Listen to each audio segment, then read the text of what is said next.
Good evening. I'm Rachel Maddow, and for Keith Olbermann, this is Tuesday, July 8th, 119 days until the 2008 presidential election.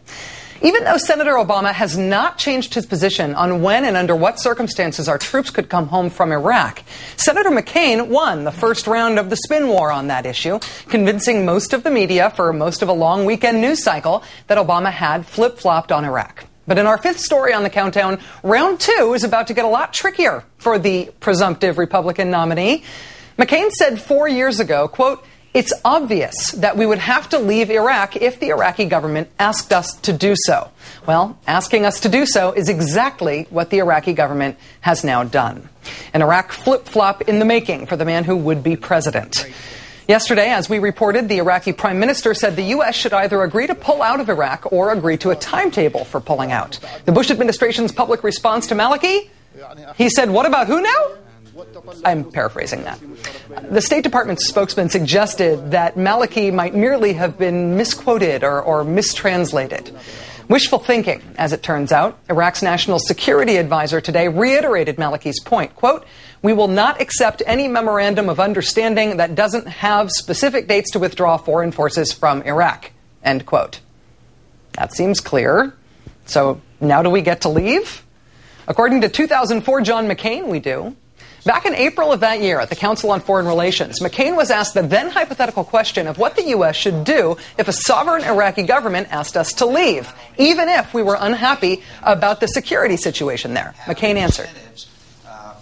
It's obvious that we would have to leave because if it was an elected government of Iraq, and we've been asked to leave other places in the world, if it were an extremist government, then I think we would have other challenges. But I don't see how we could stay when our whole emphasis and policy has been based on turning the Iraqi government over to the Iraqi people. A second and final question for me. As you know, could I finally, if we do it right, that's not going to happen. But we will be there militarily for a long, long, long time. A long, long, long time. This morning, here on MSNBC, Senator McCain was asked about Prime Minister Maliki's demand that the U.S. at least make plans to go home. Iraqis have made it very clear, including meetings I had with the President and Foreign Minister of Iraq, that it's based on conditions on the ground. That's what I've always said. I've always said we'll come home with honor and with victory and not through a set timetable. Those same media outlets, by the way, were saying 2 weeks ago that Maliki said there would be no status of forces agreement. Look, he's a politician. He is a leader of a country that's finally coming together. There is no reason to assume that the Iraqis aren't going to act in what they perceive as their national interests. I believe we'll act in ours, and I believe we'll come home, we'll withdraw. But the the victory that we've achieved so far is fragile and has to be dictated by events and the situation on the ground. Al-Qaeda's back on their heels. They're not defeated. So to sum up, we have to fight the terrorists there so we don't have to fight them here. The Iraqi prime minister is just a politician who might yet come to his senses, and it's the media's fault for reporting what Mr. al-Maliki has said previously. Senator Obama today voiced his frustration with the notion that he, not his opponent, has been flip-flopping on Iraq. He said, quote, "The people who say this apparently haven't been listening to me," end quote. For anyone who still believes the falsehood that Senator Obama has changed his position on Iraq, this next soundbite, we believe, is addressed directly to you.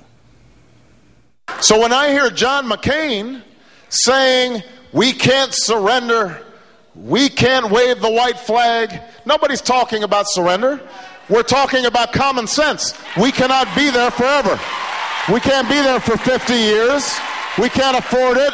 Our military families can't bear that burden. We've got to get more troops into Afghanistan. I am going to bring this war to an end. So don't be confused. I will bring the Iraq war to a close when I'm president of the United States of America. Lots to get to tonight with MSNBC political analyst Howard Fineman, also the senior Washington correspondent for Newsweek magazine. Thanks for joining us, Howard. Hi, Rachel. The McCain campaign says Senator Obama flip-flopped on Iraq, even though that isn't true, and that allegation drives the news cycle for an entire holiday weekend. Then McCain himself gets caught in an actual reversal of his Iraq position, and barely a blip anywhere, at least not yet. What do you think is going on here? Well, I think the second blip is going to grow. But as to the first, I think a couple things. First of all, Rachel, from talking to some of Obama's people, they recognize that the focus is on him. In a way, he is the front runner. He's the top dog now, in a way, and everything he does and says gets very close scrutiny. Number two, I think the media was primed, Rachel, for other signs, so to speak, of changes of course by Obama after a change on public financing and his controversy over supporting the FISA bill and so on. So they jumped on it, and they took that one word, refine, where he said may possibly refine his tactics, and blew it up into a big thing that required Obama then to hold a second news conference. And paradoxically, I think holding the second news conference seemed to somehow confirm the interpretations of the first. I think he's righted himself on this one pretty much now, though, especially with those kind of clips like the one you just played. It has been interesting to watch the Obama campaign talk more and more about Afghanistan and even Pakistan, while the McCain campaign has tried to keep the focus on Iraq. I mean, they want to keep the focus on national security generally, but specifically on Iraq. Do you think that on the substance here, the Iraqi government wanting a timetable for withdrawal now, does that upend the presidential politics here? Problem for John. You played the clip of his previous remarks. Also, in a way, the more he argues that the surge has worked, has the paradoxical effect of in a way, proving Barack Obama's point, which is time to wind things down, especially now if the Maliki government is saying, hey, we want a timetable too. So if the Maliki government wants a timetable and wants American troops out for the most part, if that's what Obama is proposing, then where does that leave John McCain, especially as things are getting more serious in Afghanistan? That's the big problem in Pakistan that most planners and most military officials are worried about now. Howard, you said that you think that Obama is sort of beating maybe the flip-flop allegation, that he's gotten out ahead of the allegation that he has been back and forth in his position on Iraq. To the extent that the McCain campaign is able to keep this alive, to the extent they're able to keep going back to this narrative, and the media still looks for more facts to try to cram into this story that Obama is moving right, that he's changing his positions, how should Obama combat that? I mean, he can paint, I haven't flip-flopped on the side of his bus, but I mean, McCain's campaign has been playing the media better. They have successfully sold this idea so far. How should Obama combat it?